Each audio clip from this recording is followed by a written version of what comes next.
আর কি no system no সাই। প্রিয় কক্সবাজারবাসী, আপনারা জানেন পরবর্তী বাংলাদেশের ভবিষ্যৎ হচ্ছে বঙ্গোপসাগর ঘিরে। আমাদের পরবর্তী বাংলাদেশকে নিয়ে ভাবতে হলে অবশ্যই বঙ্গোপসাগরকে প্রাধান্য দিয়ে পরবর্তী বাংলাদেশকে ভাবতে হবে। প্রিয় কক্সবাজারবাসী, আপনাদের কক্সবাজার যেমন অপার সম্ভাবনা রয়েছে, ঠিক একইভাবে অনেক সমস্যাও রয়েছে। তার মধ্যে একটা প্রধান সমস্যা ছিল ট্যাবলেট বদি। আপনারা ইতিমধ্যে ট্যাবলেট বদিকে উৎখাত করেছেন, বদিকে উৎখাত করা গিয়েছে। এখন আমাদেরকে লড়াই করতে হবে ট্যাবলেটের বিরুদ্ধে, ইয়াবার বিরুদ্ধে, মাদকের বিরুদ্ধে। প্রিয় কক্সবাজারবাসী, আপনাদের আরো সমস্যা রয়েছে। রোহিঙ্গারা নোবেলের লুভে খুনি শেখ হাসিনা বাংলাদেশে রোহিঙ্গাদের তখন আশ্রয় দিয়েছিল। কোন সেফ এক্সিট নিশ্চিত না করে রোহিঙ্গাদের ভবিষ্যৎকে ঝুঁকিপূর্ণ করে তুলেছে।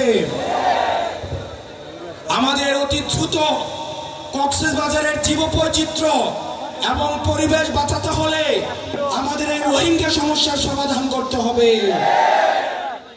পরবর্তী বাংলাদেশের আমাদের এই পর্যটন শিল্পকে আমাদের প্রসার এবং বিকাশের জন্য যে কোনো ধরনের নীতি নির্ধারণের পর্যায়ে কথা বলতে হলে কক্সবাজার মানুষের সাথে কথা বলতে হবে।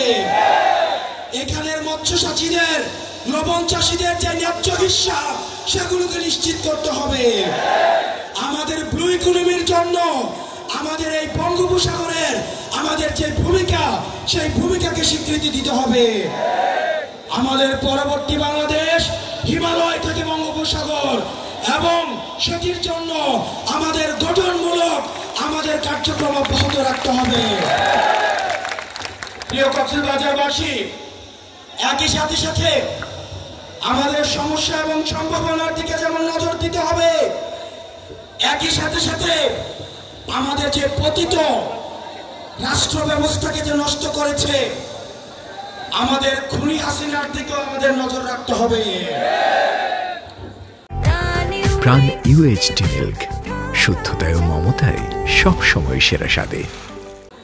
আপনারা দেখছেন, আমরা আগে দেখেছি নির্বাচনের মধ্যে একটা দল সংস্কারের বিপক্ষে অবস্থান নিয়েছে, বিচারের বিপক্ষে অবস্থান নিয়েছে, ফলশ্রুতিতে তারা নির্বাচনের বিপক্ষে অবস্থান নিয়েছে।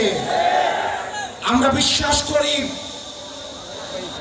রাষ্ট্রের সুসংহতের জন্য, গণতান্ত্রিক উত্তরণের জন্য একটি গ্রহণযোগ্য নির্বাচনের কোনো বিকল্প নাই। কিন্তু এই নির্বাচন যদি হতে হয় তাহলে আগের নিয়মে হওয়া যাবে না। আমরা আগে দেখেছি 22 জন মিলে একসাথে মিলে গোল দিয়েছে, রেফারি সহ সরকারি দলের পক্ষ হয়ে কাজ করেছে। আমরা চাই খেলার নিয়ম পরিবর্তন করতে হবে, খেলাকে গ্রহণযোগ্য করে তুলতে হবে। পেনাল্টির মধ্য দিয়ে গোল দেওয়াকে বিবেচনা করা যাবে না। পেনাল্টি যারা দিবে তাদেরকে রেড কার্ড দেখাতে হবে। আমরা দেখতে পাচ্ছি এখন অনেক রাজনৈতিক দল পেনাল্টির পক্ষে দাঁড়িয়ে যাচ্ছে, রেফারির পক্ষে, রেফারি যেন মাঠে খেলতে পারে সেটির পক্ষে কথা বলছে। সেটির জন্য আমাদের নির্বাচন কমিশনের পুনর্গঠন প্রয়োজন। সেটির জন্য আমাদের খেলাকে সবার উপযোগী করে গড়ে তোলা প্রয়োজন। প্রিয় কক্সবাজারবাসী, আপনাদেরকে সচেতন থাকতে হবে।